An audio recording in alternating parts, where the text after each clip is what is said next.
Welcome to the Tech Egg. Don't get scrambled. Enjoy the video. You begin by duplicating the background so every change stays reversible. Next, make an initial selection with Quick Selection or the Object Selection tool. Get the main shape, not perfection. Once the rough mask is active, click Select and Mask and choose a view mode that shows edges clearly. This helps you evaluate hair, fabric, or complex borders. Make sure to set a realistic document preview so you can see how refinements interact with different backgrounds as you proceed. Inside Select and Mask, raise the radius and enable Smart Radius so Photoshop analyzes transitions between subject and background. This captures wisps and soft edges. Paint with the Refine Edge brush over hairlines or textured borders to add or remove fringe intelligently.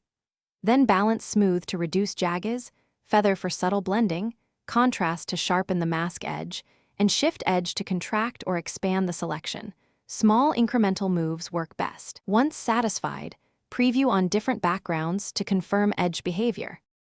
Output your result to a layer mask or a new layer with mask so you can continue editing non-destructively. If color fringes remain, try decontaminate colors at a low amount, then fine-tune by painting on the mask with a soft brush to restore tiny details.